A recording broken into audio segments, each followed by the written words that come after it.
I mean, I think you mentioned some of the things from a hiring, like what is their characteristics, right? Are they eager, right? Are they want to go out there and leverage, research on the web? If I want someone to be an SDR, BDR, for example, and do this entry level cold calling and research of customers, well, I want to see, can they research me, right?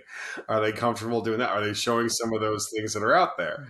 So if they're going to be interviewing for the company, did you research the company? Did you take a look at it? Are you being inquisitive, right? Are you giving up at the first little hit that I give you, or can you overcome a little bit of adversity? Because that's what the role is going to be, right? So I try to create in the interview some of those types of environments so I can see how would someone act. So I have kind of a process to really make people uncomfortable in an interview because that's real life. And I want to see how you're going to handle things when you're uncomfortable. Right. And so those different types of dynamics, and I've had some funny stories of how people have responded to that. Even real experienced sellers really lose their mind and just crumble in the middle of a meeting just because they couldn't handle some of that adversity and the discomfort that was there. Come on, Scott. Yeah. We're amongst friends here. You can share some of those funny stories. Okay. So talking about the interview process here. So you go through the interview and you typically, have, some conversation at the beginning. And I typically warm people up the first 20, 30 minutes of an interview. I like to do an hour long interview. Right. And what they start to do is their defensives come down. They forget that they're interviewing. They think now we're friends because I've made some jokes. I've made some connections with them. So I ask a very simple question. Shelly, I'll just use my example. Don't feel you have to answer it, but I'll just go from there. Hey, so Shelly, if I was to go to your last boss, ask her or him, 3 words or phrases to describe you, what would they say? So I then let Shelly answer and kind of go from there. And then as soon as Shelly's done, okay, great. If I was to go back to that, again, same boss and ask her or him 3 words or phrases to say where you need to improve, what would they say? And then that trick I showed you before about biting my tongue, I really have to do it there. People want to be saved, right? They'll say, oh, well, that's a good question. I don't know. They'll start to look around. They'll start to fumble. That's okay. Can they keep engaged? Can they keep their demeanor? Can they go from there? I've seen people start to tap their feet, and lose their minds, go crazy. As a matter of fact, Bulent, it was that sister company of New York that I mentioned earlier. After I met with you, someone was going for a sales leadership role, head of sales, couldn't handle it. And then they do things like, I got this thing, so maybe they'll give me one thing, and then they'll give me something else. I'm like, well, isn't that the same as like the first one, just said differently? Yeah. Okay. Well, I got that one, so that's one. What are the other 2? Don't let them out. If they're struggling, I'll say, oh, it's okay. Take your time. No rush.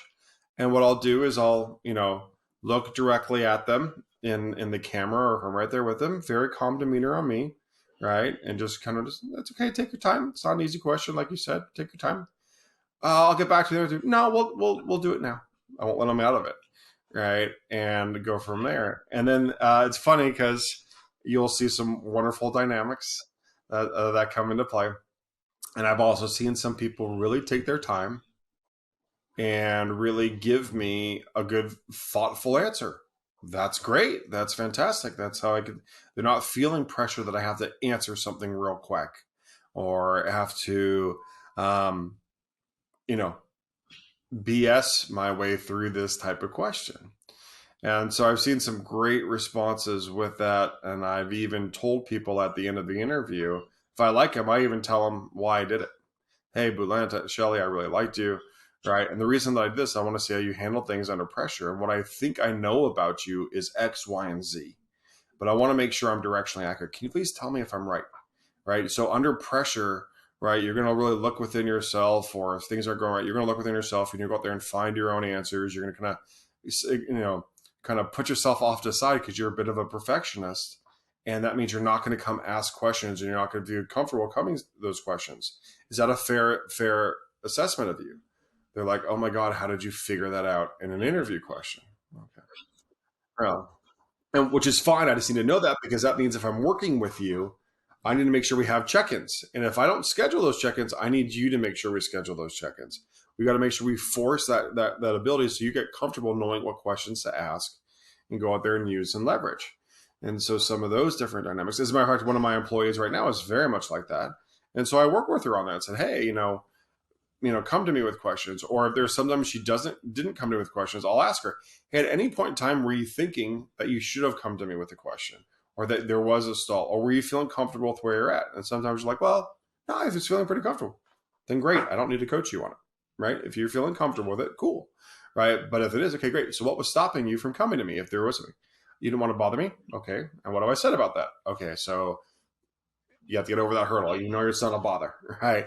So we have to talk about some of those different dynamics. And so I just know that could be a characteristic of one of my employees. So I know how to go out there and help coach and support them. I think that goes to your other part of your question too, about that coaching and that supporting that you really want to go out there and try to drive to. I love being a coach. I love helping people out. And one of the things I really look for, are you going to do something with it? Right? You go see a coach and you just say, okay, that's good, that's good, that's good. Maybe you make a couple notes, but you don't do anything about it. That's not going to be helpful, right? You got to go do something. When you go to see an athletic coach, right? A coach at the gym, you're paying. They're going to make you work out. You're not just going to go in there and say, here's your plan for working out and not let you do it, right? They're going to push you and they're going to make sure that you can do it. And they'll say, hey, what did you do in your off hours? Right? And what you really want to go out there and do and drive. And if it's something that's really specific about your career and about your growth, you can't take the attitude of, oh, I don't want to do it, I'll just skip it today.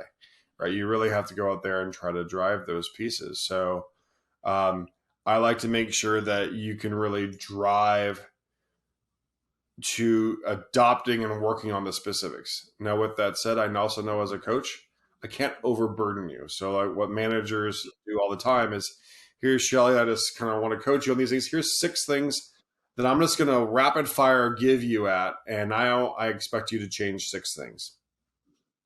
And then next week I coach you again, or 2 weeks later I coach you again. I'm going to give you 4 things. Only 1 overlaps. Now you've given me 9. No, that doesn't work. What are the key skills, attributes, focus points that you really want me to have that I can really work on? And let's work on developing those for a period of time. Maybe it's, if it's something that's a quicker skill, easy to understand, and you just want to get to the basic level, great. It won't take as much time. You want them to go to expert level. It's going to take more time, more throughput, more experiences for that to happen. So you got to balance those things out, but be real sharp and precise with what you're working on.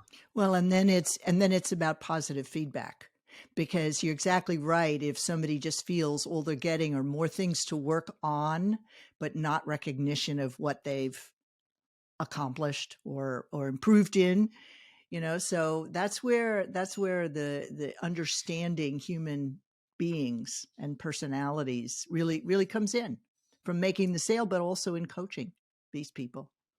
Yeah, agreed. So it's a balance. I mean, sometimes it's a boot in the butt, and sometimes it's a pat on the back. I much more prefer the pat on the back. But there's definitely some people, and I'll call this guy out by name because he won't care. And not you, Blue Line. There's a guy I coached for years. I'm guilty. His name is nice.